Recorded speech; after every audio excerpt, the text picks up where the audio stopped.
You're sitting at the kitchen table, phone in your hand, scrolling through your contacts. You pass name after name, and then it hits you. You can't think of a single person to call just to have coffee with this afternoon. Not because people don't exist in your life. They do. There's your sister. There's that neighbor who waves when she's pulling her trash bin in.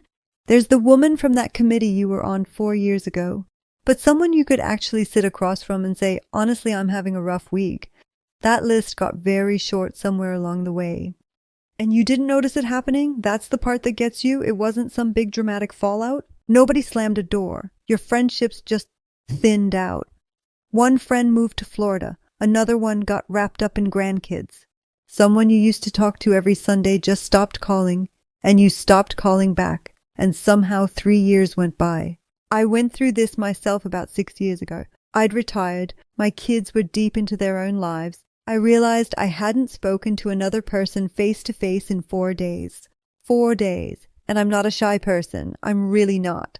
But the structure that used to put people in my path every single day, the office, the school runs, the neighborhood barbecues, all of that had quietly disappeared. Here's what I think happens to a lot of us after 60. We tell ourselves a story, and honestly, it's a comfortable story. We say, I like my own company. We say, I'm fine on my own. And look, there's truth in that. A lot of us have genuinely learned to enjoy solitude. We've earned that peace and quiet, right? But there's a difference between choosing solitude and just defaulting to it because the alternative feels too hard. And it does feel hard. I'm not going to pretend it doesn't. When you're 25, you make friends by accident. You're thrown into dorm rooms and first jobs and apartment buildings with thin walls. Friendship just happens to you. But after 60, you have to go looking for it. And that takes a kind of effort that honestly feels a little embarrassing sometimes. Like you're back in grade school hoping someone will sit next to you at lunch. My neighbor told me something last spring that stuck with me. She said, I went to a watercolor class at the library. I didn't know a soul. I sat down and nobody talked to me for the first 20 minutes, and I almost left. But she stayed. And by the third class, she and another woman named Bev were splitting a muffin from the bakery next door and complaining about their knees. That was 7 months ago. Now they talk almost every day. That's how it actually works after 60. It's not instant. It's not this lightning bolt of connection. It's slow. It's awkward at first. You show up and you show up again, and eventually the small talk turns into something a little more honest. You mention your hip replacement, and she mentions hers. And then somehow you're talking about how scary it was to be alone in recovery. That's where real friendship lives, in the stuff you didn't plan to say out loud. And I want to be real with you about something. There's a trap that a lot of us fall into. I'll go out when I feel ready. You know what? You're never going to feel ready. I'm serious. You're going to feel tired. You're going to feel like it's too cold or too far or you don't have the right thing to wear. You're going to feel like it's easier to just stay home and watch that show everyone's been talking about. And honestly, some nights, that's exactly the right call. But if that becomes every night, you start to shrink. Your world gets smaller, and the smaller it gets, the harder it becomes to step back out. I read something from the National Institute on Aging a while back that really shook me. They said that prolonged social isolation in older adults carries health risks comparable to smoking 15 cigarettes a day. 15. And look, I'm not trying to scare you. That's not what this is about. But it does put things in perspective, doesn't it?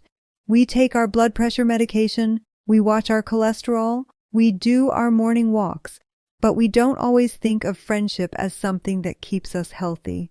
It does, though. It genuinely does. So what actually helped me and what I've seen help other women our age isn't some grand strategy. It's embarrassingly simple. It's just going where you already want to go, but going consistently. You like gardening? There's a garden club. You like books? There's a reading group at your library, and I don't mean the online one.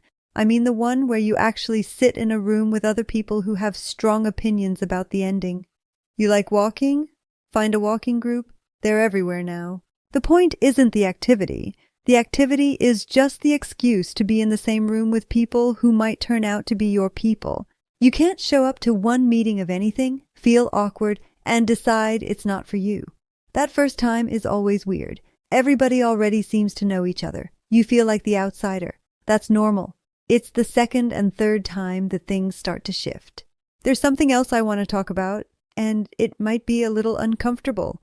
Sometimes we don't make new friends because we're still measuring everyone against the friends we used to have. You know what I mean?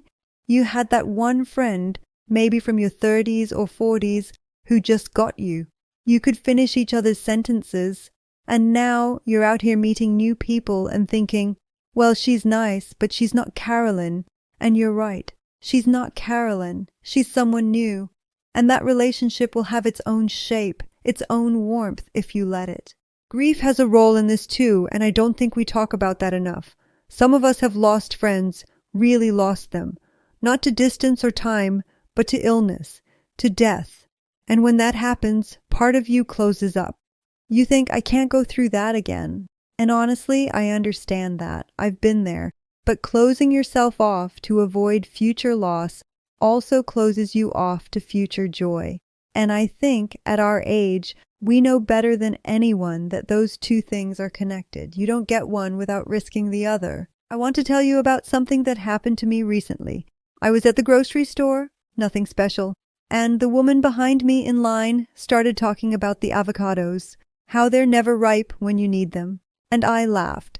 And we just started chatting, right there in the checkout line. 10 years ago, I would have just smiled and moved on. But this time I said, you know, I come here every Thursday morning. Maybe I'll see you around. And she smiled and said, I'd like that. Now that's not a friendship yet. I know that. But it's a door that opened because I actually said something instead of just being polite and walking away. And that's really the piece of this that nobody prepares you for. After 60, making a friend requires a tiny act of bravery. Just a small one. It's saying, would you want to grab coffee sometime? It's admitting, I'm actually looking for people to spend time with. That feels vulnerable. Most women our age are feeling the exact same way. They're just waiting for someone else to say it first. My grandson, he's just 5, did something a few weeks ago that absolutely floored me. We were out at a little cafe, and he walked straight up to 2 boys he'd never met and said, "Excuse me, can I be your friend?" And they stared at him. You know, kids don't really know what to do with that kind of directness. But then he tried again. He said, "Can I play with you?" And just like that, they were off, running around, laughing like they'd known each other forever. He didn't overthink it. He didn't rehearse it. He just put himself out there. Now, I'm not saying we should all walk up to strangers and ask, "Will you be my friend?" That would be a little much, right? But there's something in what he did that we've forgotten. He wanted connection, so he moved toward it. He didn't wait. He didn't talk himself out of it. He just went. And look, I know this isn't easy. I know some of you are dealing with mobility issues, or you live in a rural area where there just aren't many options, or maybe your energy just isn't what it used to be. You should always listen to your body and talk to your doctor if you're finding that fatigue or low mood is really keeping you from engaging with life. That's worth a conversation.